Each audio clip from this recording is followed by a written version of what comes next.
It's hard to listen to the news without realizing we're living in volatile, unprecedented times. Yet never has there been such an opportunity to transform the human condition. As old structures fail, where can we find the guidance to co-create a better way? Find Your Path Home is an ever-evolving, leading-edge information, education, and healing resource center designed to support and guide you on your path to unity and enlightenment. Based on sound principles employed by shamans worldwide, we provide techniques that can support you through the current transitions, offering online shamanic classes, international long-distance shamanic healing sessions, complimentary Mission Evolution radio episodes and Stairway to Heaven TV vignettes, seminars, retreats, and much more. All of this can be found on findyourpathhome.com. If you are looking for a safe, zero-calorie natural option to the harmful artificial sweeteners on the market today, Just Like Sugar is what you're looking for. Just Like Sugar is a wonderful natural alternative for those health-conscious people who choose a calorie-restricted diet with a great, pure, sweet flavor that tastes just like sugar. Just Like Sugar is a great natural option for people suffering from diabetes and may be useful in restricted diet programs where standard sugars are not allowed and does not cause a laxative effect of some other sweeteners. Just Like Sugar comprises a perfect blend of chicory root fiber, natural calcium, natural vitamin C, and Just Like Sugar's sweetness comes from the natural flavors from the peel of the orange. Just Like Sugar is a natural alternative to harmful artificial sweeteners and will change the way that you believe all natural sweetener products taste. Just Like Sugar is available at your local Whole Foods markets, Wild Oats markets, Henry's, Sun Harvest, and many other fine natural food stores in the U.S., Canada, and worldwide.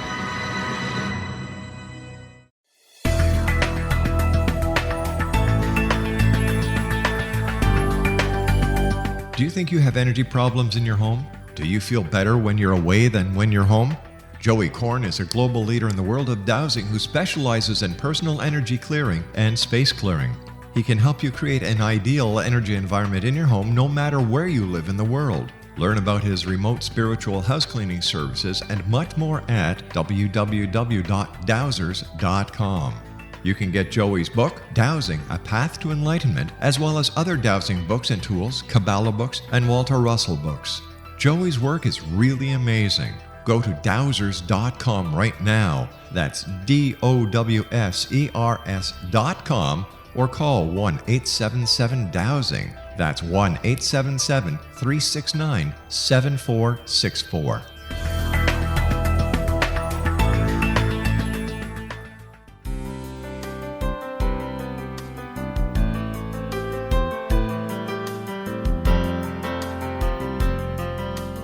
Welcome to Mission Evolution Radio Show with Gwilda Wiyaka, bringing together today's leading experts to uncover ever-deepening spiritual truths and the latest scientific developments in support of the evolution of humankind. For more information on Mission Evolution Radio with Gwilda Wiyaka, visit www.missionevolution.org. And now, here's the host of Mission Evolution, Miss Gwilda Wiyaka.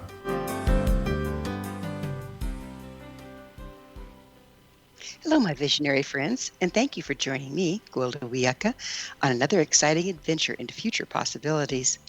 This is Mission Evolution, where we share innovative viewpoints and information with today's leading esoteric and scientific experts to help guide us through challenging and rapidly changing times. You, my thoughtful audience, are a very important part of this discussion. Email info@missionevolution.org with any comments or questions. We'll address them on the very next show. So put on your thinking cap and take notes while we discuss COVID-19 as the first wave becomes a tsunami, conversations with a biomedical scientist. With the onset of warmer weather and the lessening of restrictions, many of us thought we were home free, at least until fall when the cold and flu season would return and possibly the second wave of COVID-19. Yet here we are, July 2020, summer is just getting started, and many states are reporting record-breaking daily new cases. What's going on? Do we need to evolve our understanding of and approach to COVID-19? How will the pandemic ultimately impact the evolution or the continuation of humankind? With us this hour is a gentleman we've had the pleasure of having on the show before, Dr. Dennis Carroll. Dr. Carroll has been kind enough to come back to discuss what to expect from the increase of COVID-19. He has a doctorate in biomedical research with a special focus in tropical infectious diseases from the University of Massachusetts at Amherst. He was a research scientist at Cold Spring Harbor Laboratory, where he studied the molecular mechanics of viral infection. He has over 30 years of leadership experience in global health and development. Dr. Carroll served as the director of the U.S. Agency for International Development's Emerging Threats Division. Dr. Carroll was responsible for providing strategic and operational leadership for the agency's programs addressing new emerging disease threats. He currently heads the Global Virome Project, an international partnership to build the systems and capacities to detect and characterize further viral threats. His website, globalviromeproject.org. Dr. Carroll, on behalf of our listeners and myself, thanks for joining us again on Mission Evolution. Gwilda, it's great to be back. Thank you. Yeah, so nice to hear your voice. And for those of you that don't know, we last had Dennis on Mission Evolution April of this year when we did the episode entitled Demystifying COVID-19, Conversations with a Biomedical Scientist. That episode is chock full of great information and is still available for free on our archives at missionevolution.org/show-archives. Dennis, we're led to believe COVID-19 would act like the flu and go dormant in the winter months, yet here we are with many states reporting record highs.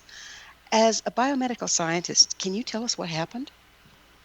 Well, first off, Gwilda, we hoped that the COVID-19 virus would be affected by elevated temperatures, like many respiratory viruses are. But we also clearly expected that we had to be prepared for the unexpected.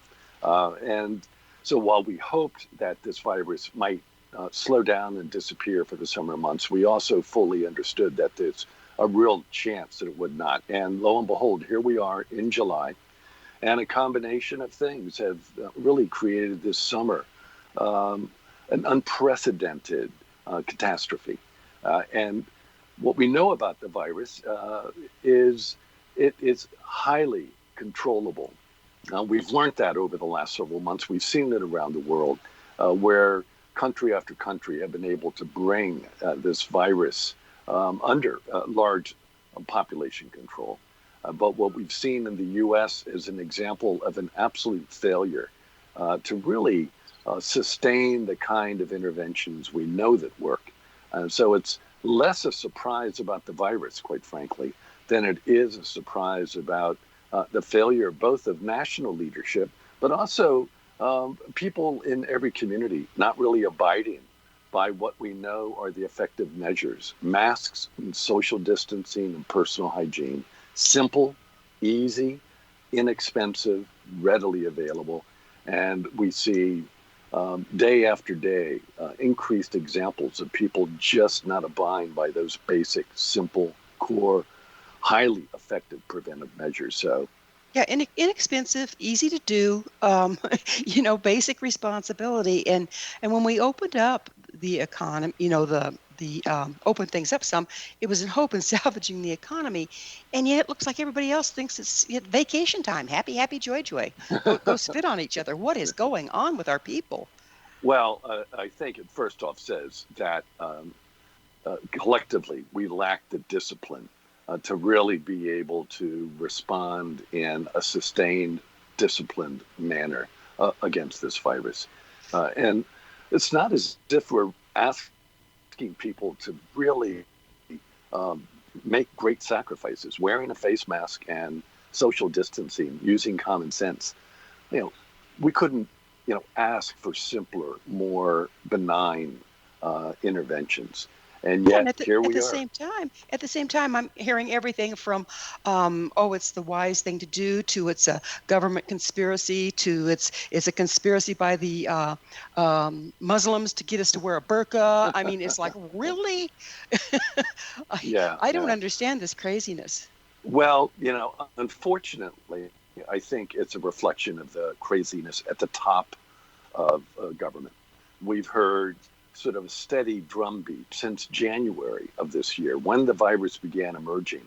The messaging coming out of Washington, and in particular the White House, has been one bit of misinformation after another.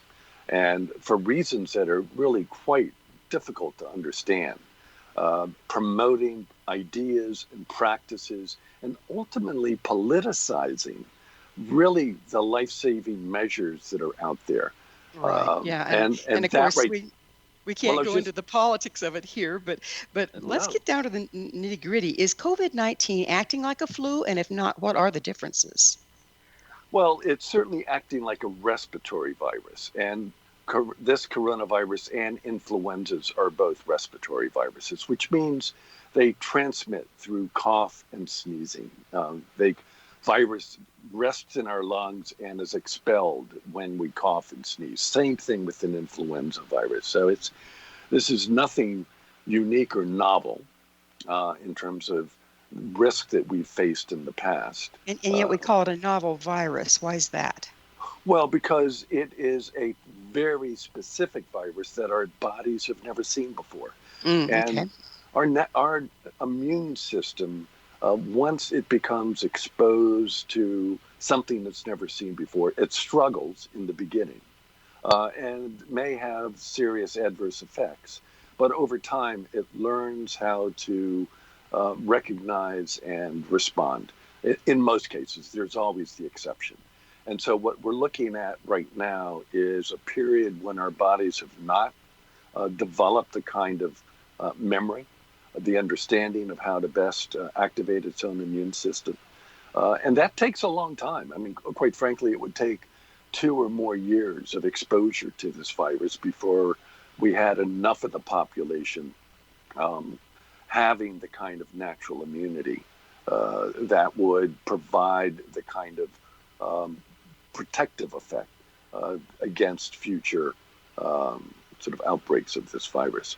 So would that immunity then, like many, be passed through the breast milk to the child? Well, let me first off say there's a huge caveat to what I just said in terms of natural immunity. We don't know whether this virus exposure and survival, those people who've been infected and then come out the far side of that, whether they've actually, in fact, acquired natural immunity. Not every single virus really triggers an effective immune response. And there are 2 other coronaviruses that regularly circulate in our population, mostly during the cold season. And those are viruses responsible for the common cold. And what we do know about those coronaviruses is that once you've been exposed and gotten the common cold, you may have natural immunity for 30 weeks. But that's it. It means that for each cold season, you are again just as susceptible to getting a cold from this virus as you were the year before. So this virus may trigger some immunity.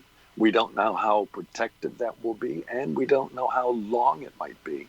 So at this point, really what we have to rely on is preventing ourselves from getting infected in the first place. Masks, social distancing, hygiene.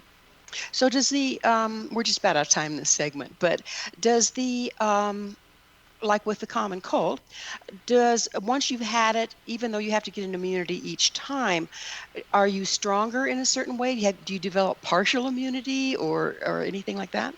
Well, the common cold, it seems every year, and there are a couple of other viruses that are responsible for the common cold as well, but we don't seem to have weaker colds as we go on in life.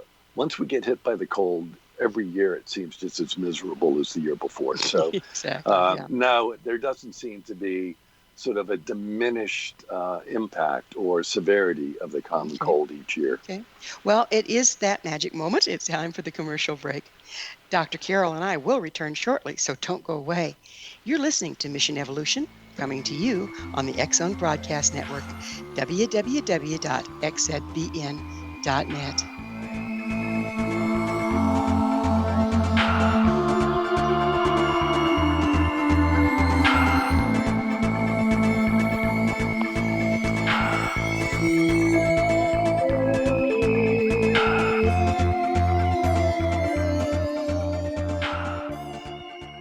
How would you like to be able to read other people's minds? Well, the next best thing is here. When you know how to read a person's name, you know how the person thinks, feels, and behaves. Each letter in our name holds a key to unlock our true essence. Our name contains both our gifts and challenges in this lifetime. Mnemology science discovers personality secrets hidden in the placement of the letters of our names, including the first and last impression people remember about us. Sharon shows us how to interpret the arrangement of letters as outlined in her book, Know the Name, Know the Person. Sharon Lynn Wyeth created mnemology science after 18 years of research and testing her theories, and has supported thousands of people around the world in understanding themselves and others better. You'll enjoy Sharon's unique teachings as she shares her system to learn the gifts behind your given birth name. Even if you don't like your birth name, there are jewels in this book.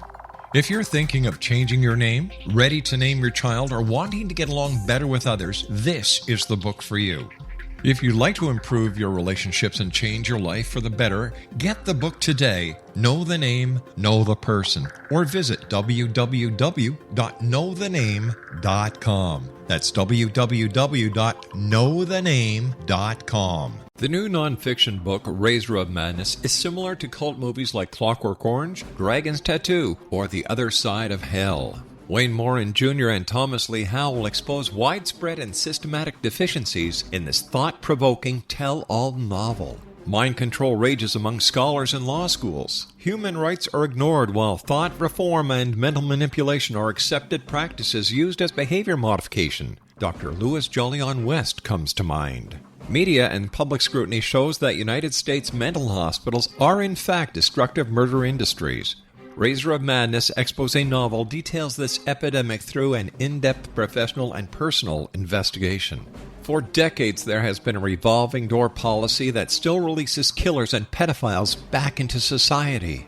The maestro of mind control continues to haunt America to this very day. Razor of Madness is available in paperback or as a downloadable ebook at Amazon.com.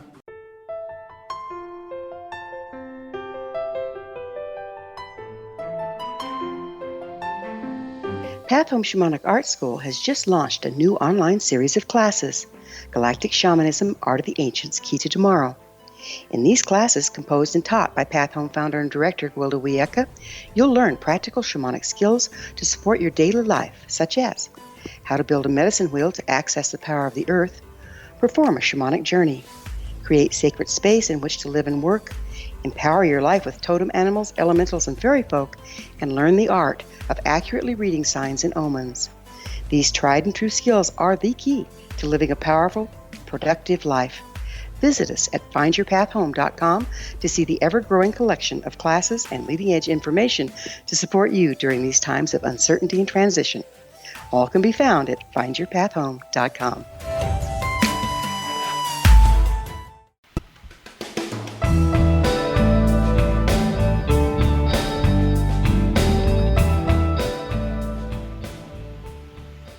Hello again. This is Mission Evolution, missionevolution.org. To all our faithful and thoughtful listeners, we really value your opinion and would love to hear from you. What are your concerns about the rapid increase of COVID-19?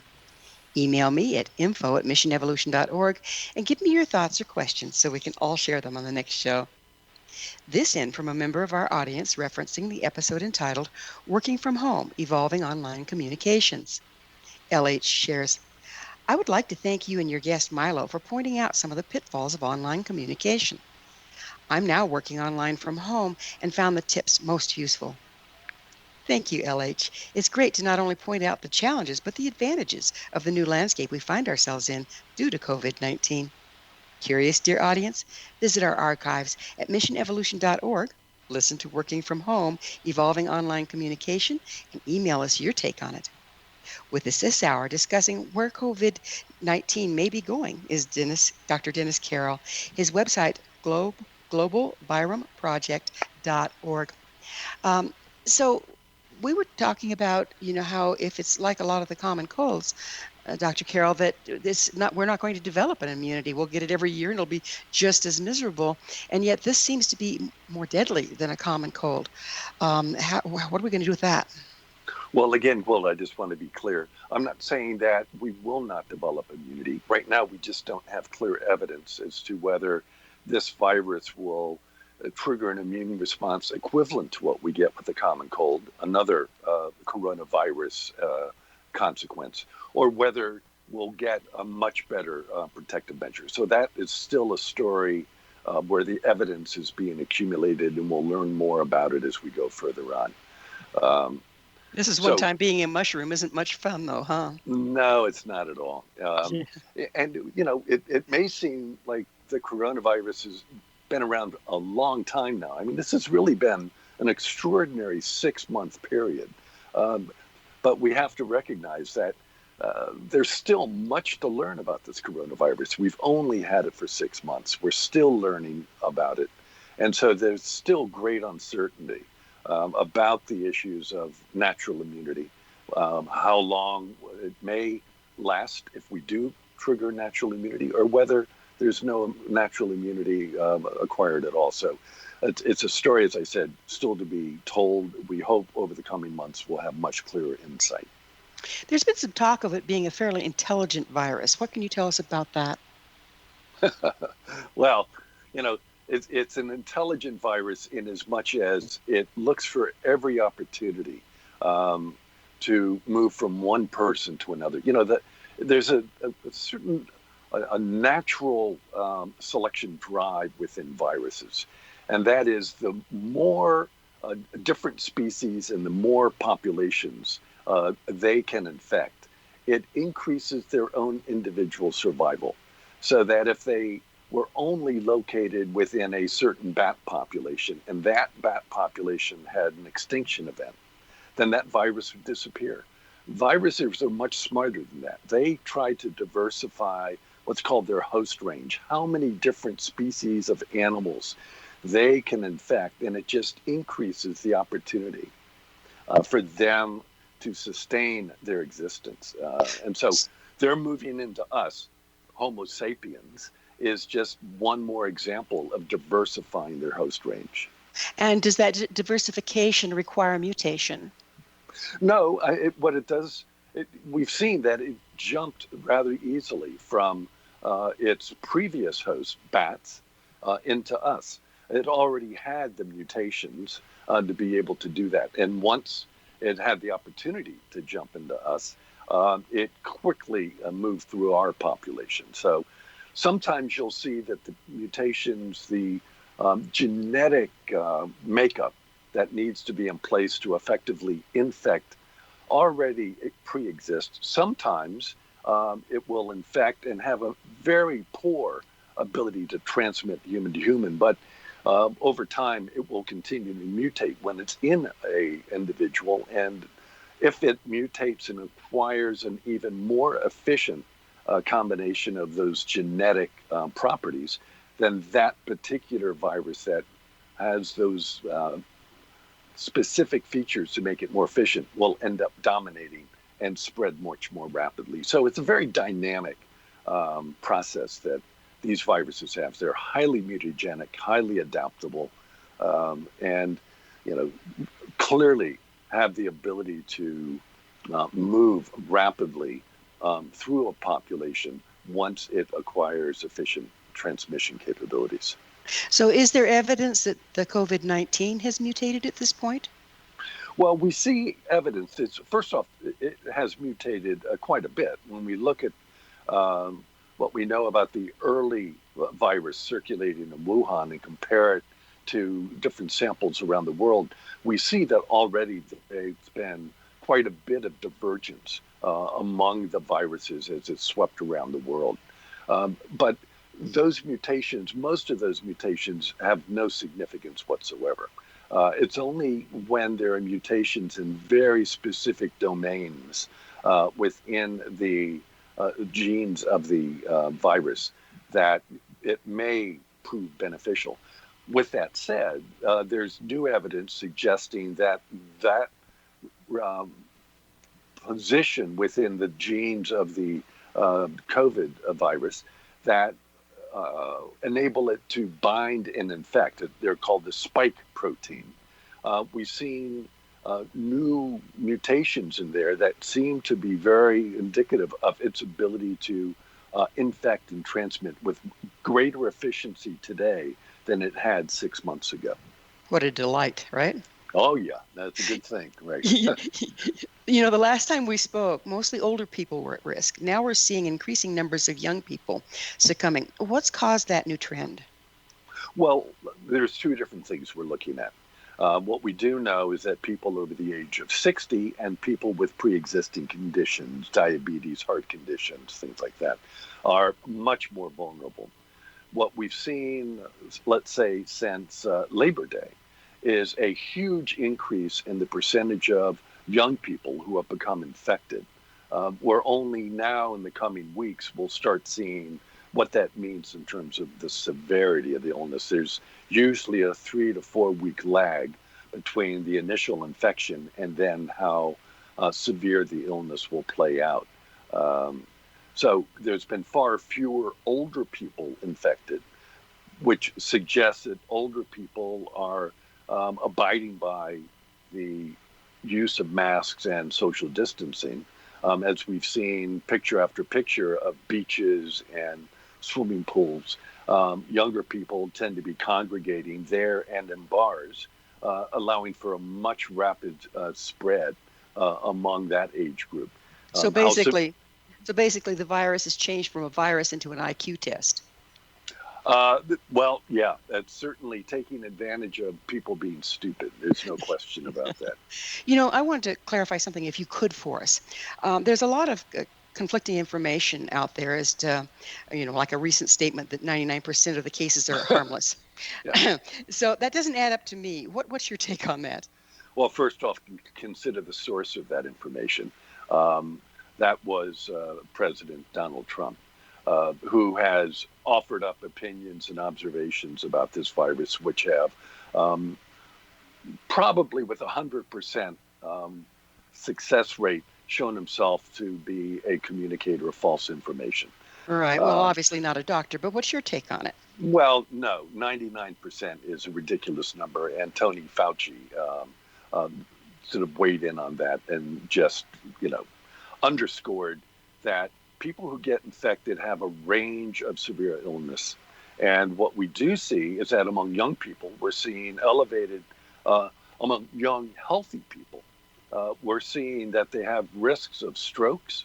They have risks of severe, prolonged illness with increasing debilitating conditions post-survival. This brings up another really interesting thing. There's a lot of neurological things showing up that you wouldn't really expect. What's causing that? Well, again, this virus, one of the extraordinary things about this virus is that its clinical impact isn't just respiratory distress.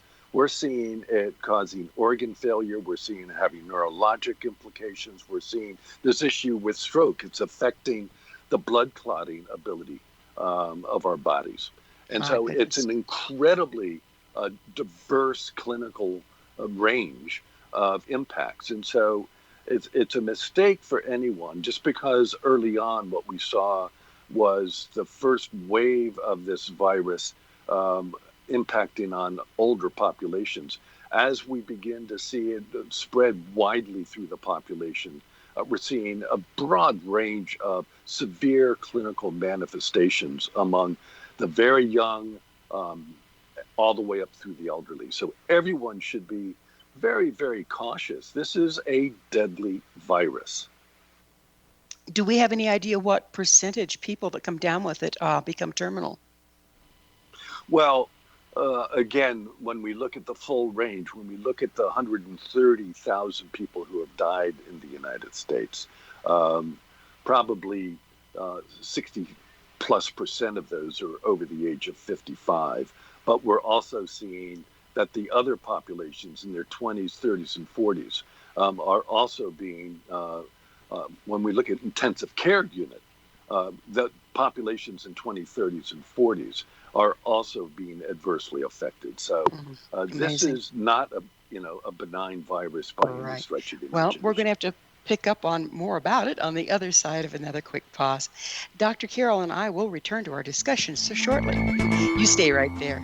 This is the Mission Evolution. We're coming to you on the X Zone Broadcast Network, www.xzbn.net.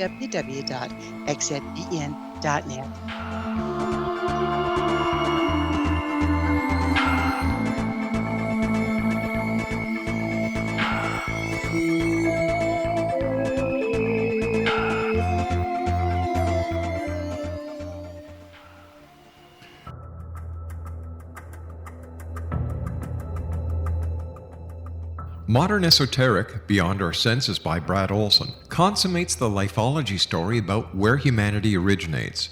It is the lost continents, the primitive wisdom, the mythos of creation, and the rethinking of ancient history as we are taught in academia.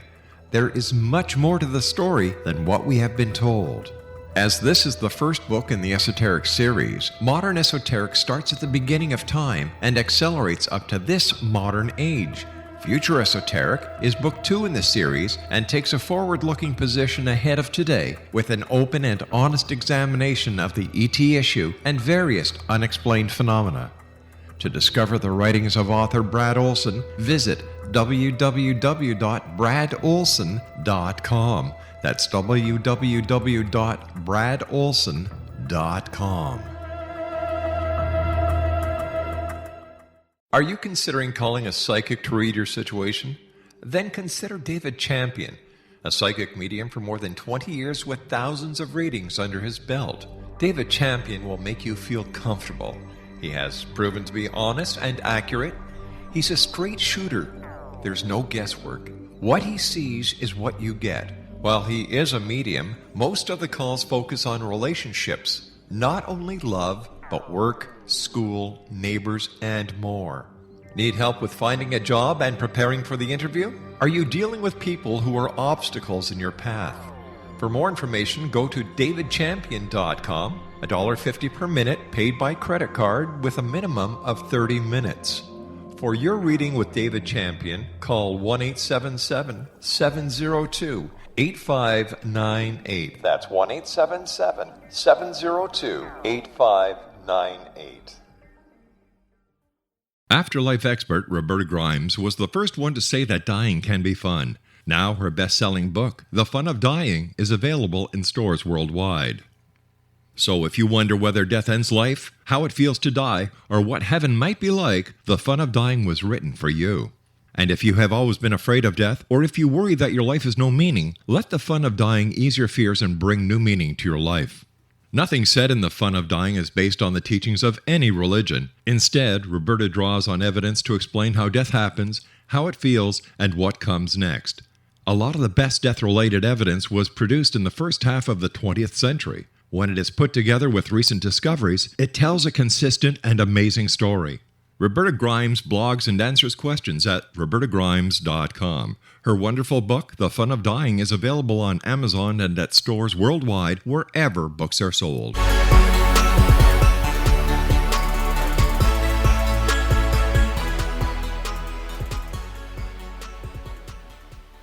Welcome back. This is Mission Evolution. Did you know our entire leading-edge, information-packed episode collection is available for listen or download with our compliments? Visit our archives at www.missionevolution.org for our ever-growing selection of guests and topics. Our very special guest this hour is Dr. Dennis Carroll. We're addressing the rising cases of COVID-19. His website, globalviromeproject.org. Dr. Carroll, would you mind going into a little bit of the unexpected symptoms that we're seeing, the neurological aspect of COVID? Because we were led to believe, well, if you get the sniffles or if you get a cough or, you get aches or a fever, but now we're looking at a whole other range.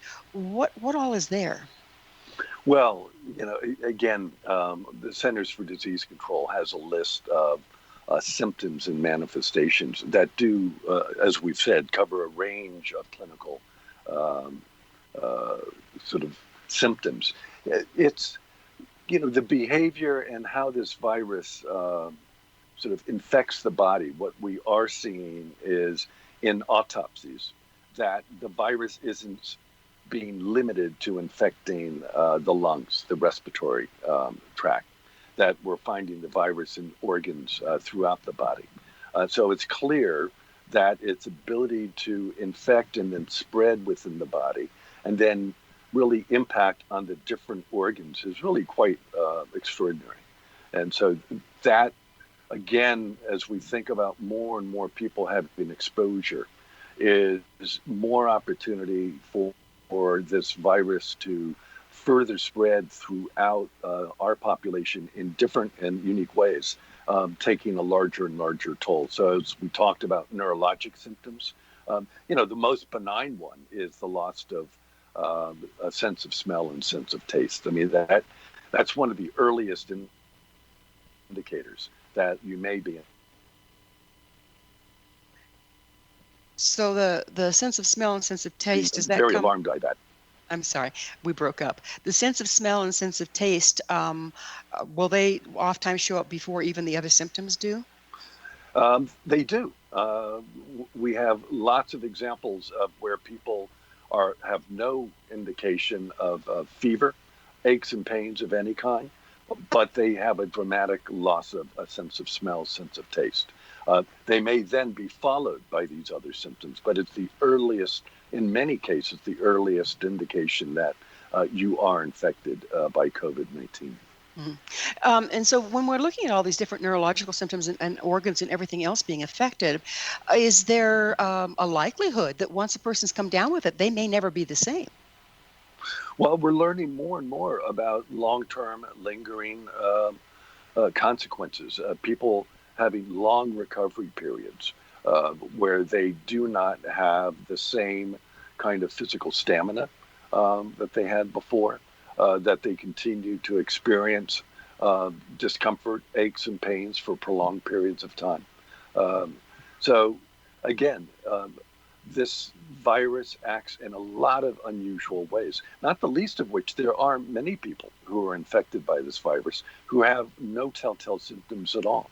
But in many ways, those people are the most challenging because they still, even if they are what's called asymptomatic, having no symptoms whatsoever, they're able to continue to allow the virus to spread and infect other people. They're highly contagious, and it means that they will put other people at risk, further spread the virus, further maintain it in our own ecosystem, and create further opportunities for other people to be exposed and adverse effects happen and death may happen. So this is why you really need to wear a mask. It's not just to protect yourself, but it's also, you should always assume you may be infected and you may be asymptomatic, but you have the responsibility to protect the people around you. They may be part of your family or strangers, but in all cases, we should always assume, even if we feel very healthy,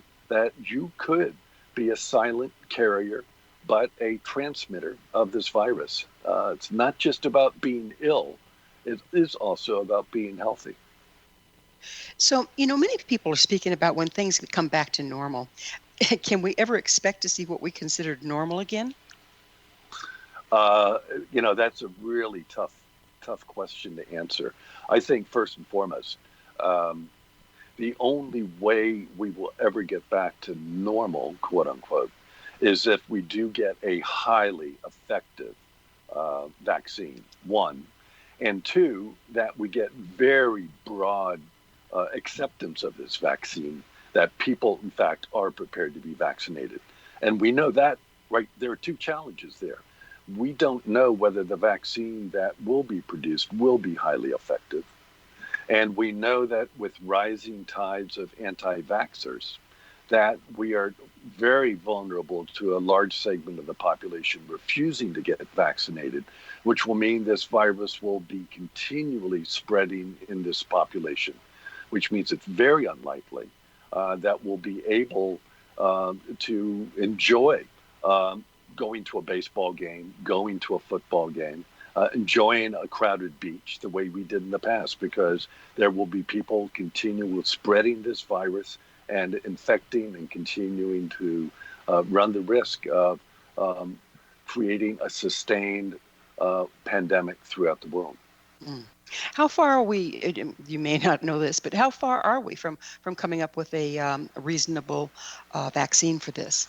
Well, the first wave of vaccine developments are underway right now. And I mean, you can well imagine, Wilda, that this is an area where um, researchers and scientists around the world are working 24 hours a day trying to move this forward. And we are seeing great progress in terms of moving vaccines into early human trials right now. Both in China and in Europe and the United States, we're seeing early indications that there's some uh, potential for success, but still the road towards determining that you have a vaccine. And let's be clear, it's not just about having a vaccine. It's what percentage protection and how long does that protective effect last. Those are two critical features. And you want, first off, if you're really going to break the back of this pandemic, the vaccine's going to have to at least provide what we would call 50% protection, and that protection be sustained for multiple years. And So would that protection lessen the virus or just lessen your likelihood of catching it? well, that's the other aspect to this. You know, the vaccine can have two effects. It can protect you against infection, um, or if it doesn't protect you against infection, it will protect you against illness. The problem with the second is that you may be protected against illness, but it may still allow you to transmit the virus. Yeah, to be a So, carrier then again. that's right. So there's a lot we do not know about what a vaccine will look like when it finally does come along. Ideally, what you want is a vaccine that will protect against infection. It will protect against transmission, and it will be highly effective, greater than 50%. And it will be effective for multiple years, not just for 6 months or 1 year.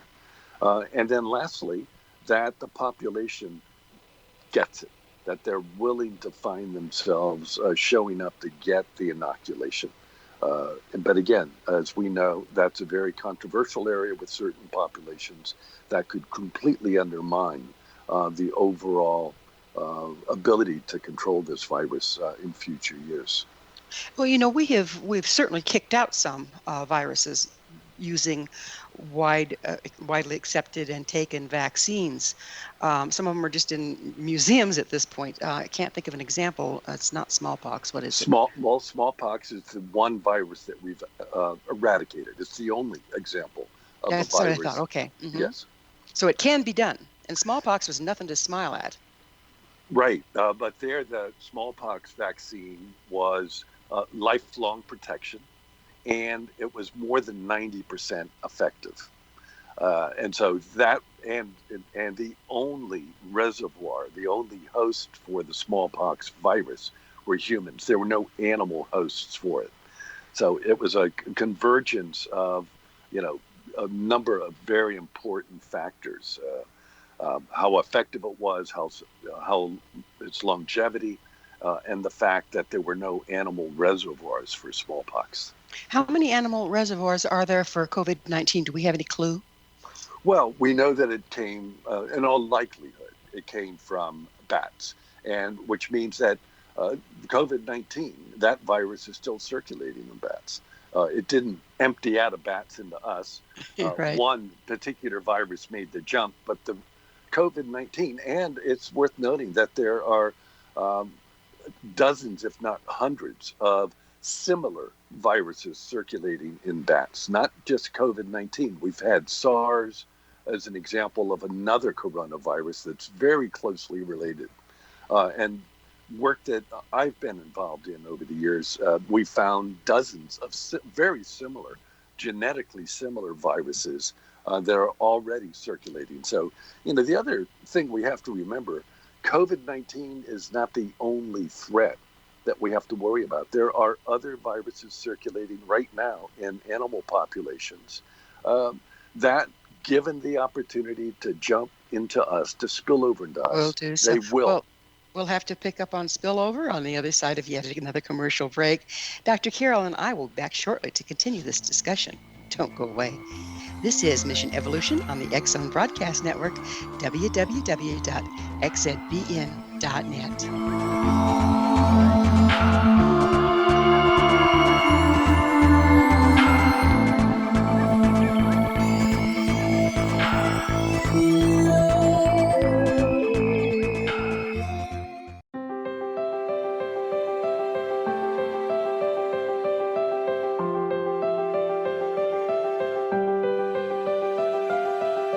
Mission Evolution is dedicated to the well-being of the planet and animals, as well as the evolution of humankind.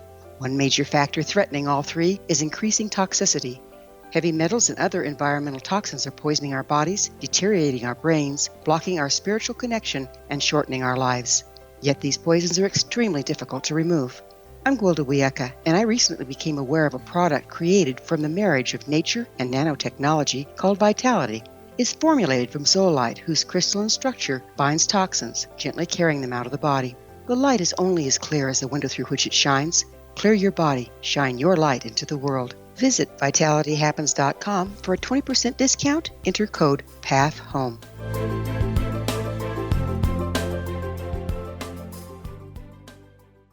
What happened in Benghazi is revealed by Nicholas Genix, author of Obama, Islam, and Benghazi. He informs the American people that President Obama deceived them by advocating a strong foreign policy prior to the 2012 presidential election, and Hillary Clinton supported this deception.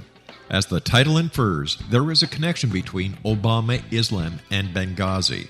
Ample evidence informs Americans that Obama's early indoctrination in the Quran developed an affinity for Islam, why the Quran is the source of discontent in many countries, and why the Obama foreign policy deception led to poor military action and caused the loss of American lives in Benghazi.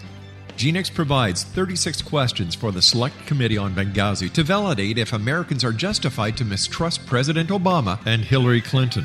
An overview of Obama, Islam, and Benghazi is presented on the website www.futureofgodamen.com. That's www.futureofgodamen.com.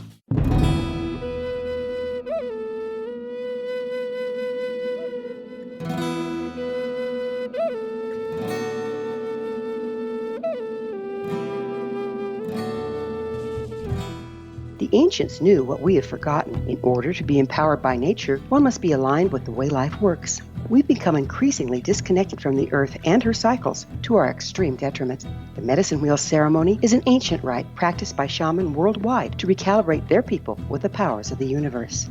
Join me, Gwilda Wiyaka, at the Galactic Shamanism Retreat this spring equinox, March 18th through the 22nd, in the beautiful Colorado Mountains.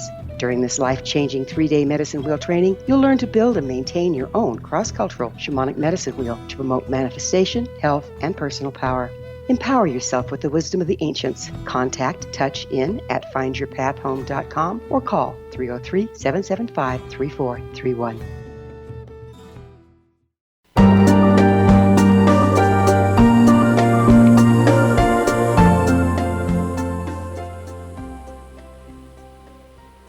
Welcome back. This is Mission Evolution, bringing together gifted people of service to the world.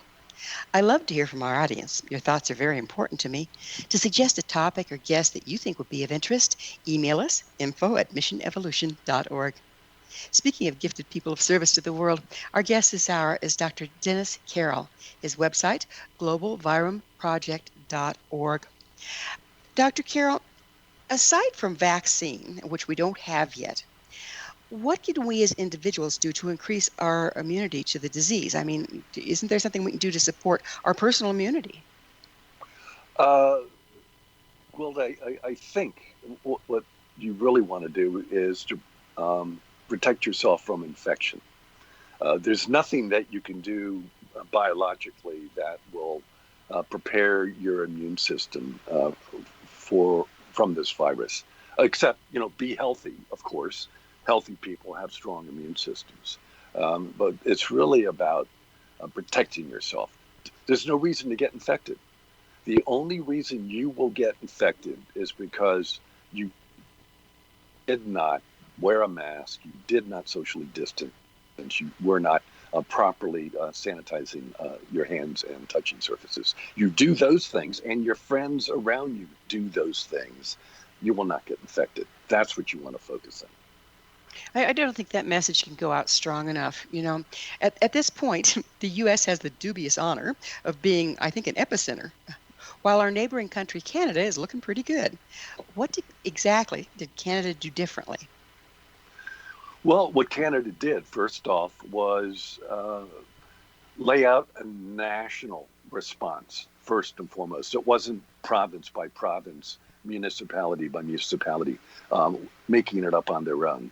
You had national leadership from Ottawa that laid out a clear, well-supported, well-coordinated, and most importantly, well-communicated response.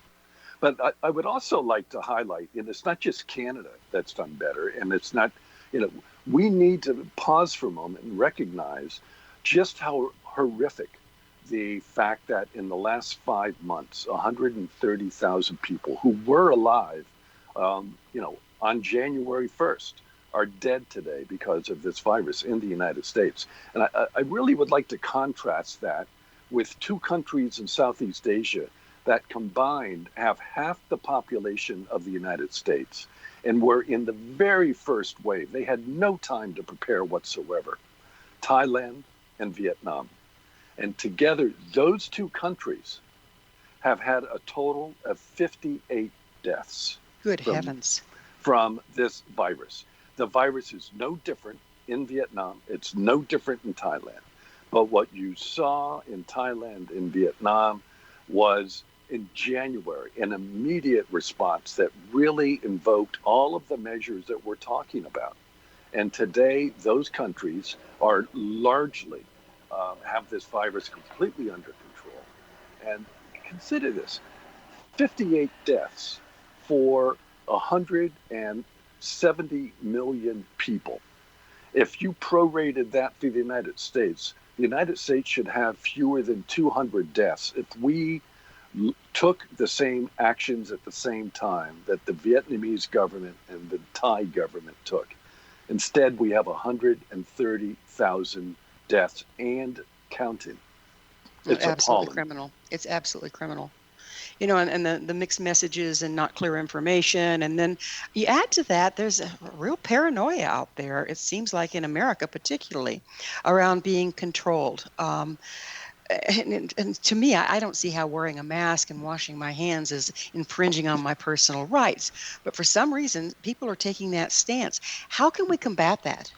Well, let's for a moment think that if you do have a municipal law that says you have to wear a face mask, it does in some way infringe on your personal right.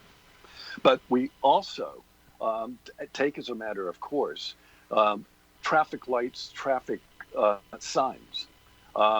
We appreciate the fact that when we go through an intersection, that we don't have to worry about another car zooming through the intersection on the other way, because we've accepted the idea that we're safer and better off by abiding by red, yellow, and green lights, by abiding by a stop sign. That infringes on our personal freedom to drive however fast in whatever direction we want.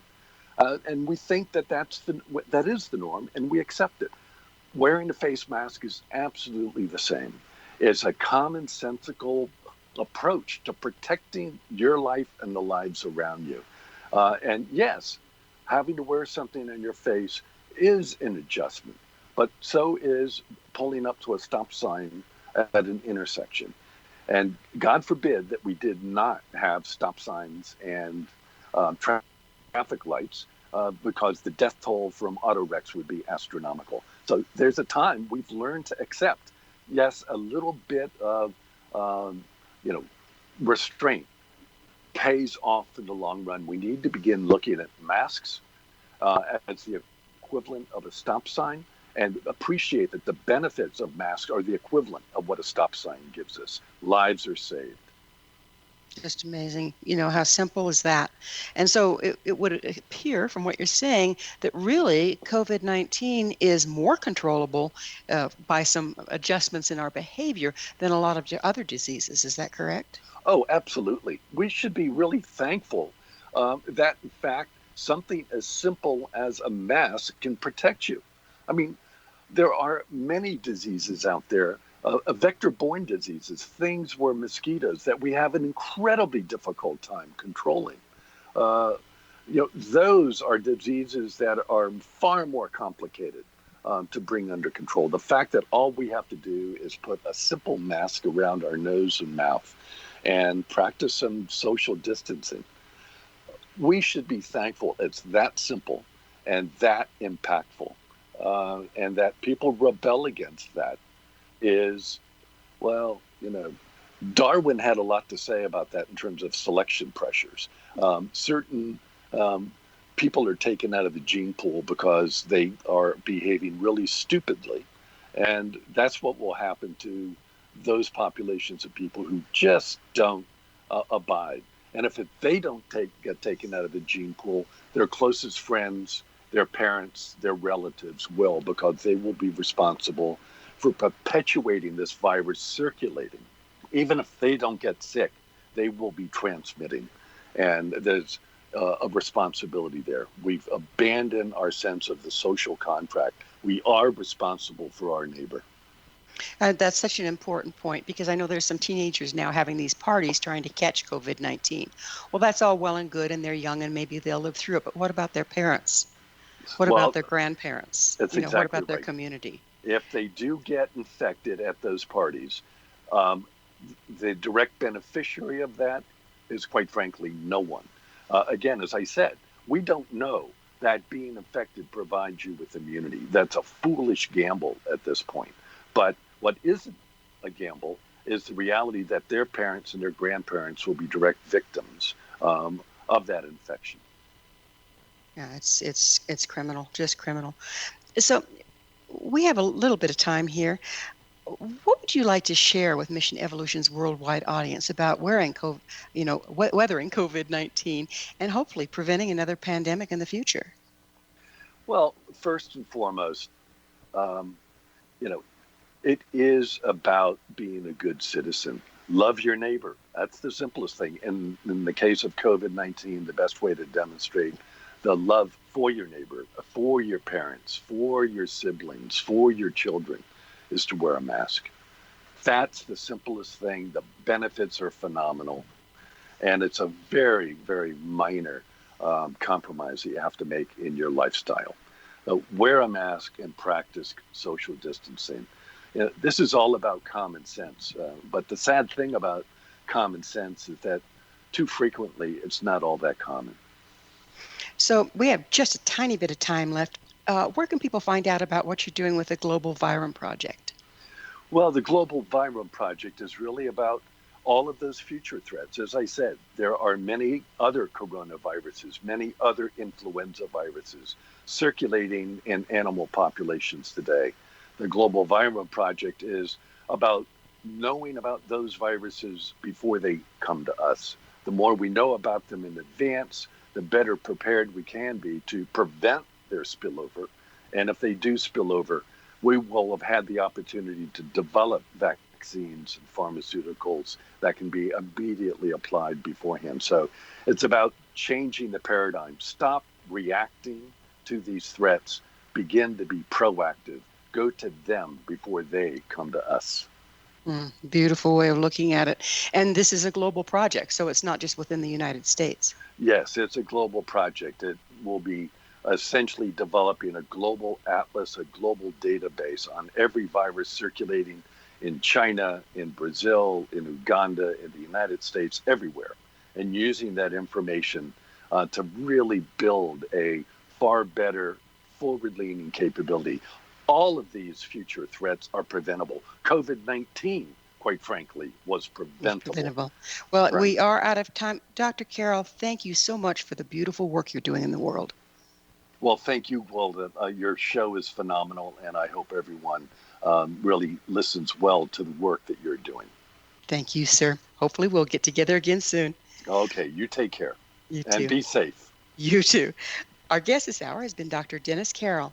Dr. Carroll is a biomedical research scientist and has served as director of the U.S. Agency for International Development Emerging Threats Division. His website, globalviromeproject.org. Remember, our entire information-packed episode collection is available for listener download free of charge. Visit our archives, www.missionevolution.org. This has been Mission Evolution with Gwilda Wiyaka on the X-Zone Broadcast Network, www.xzbn.net. Join us next time as this mission continues, bringing timely information, resources, and support to an evolving world. And get yourself a designer mask.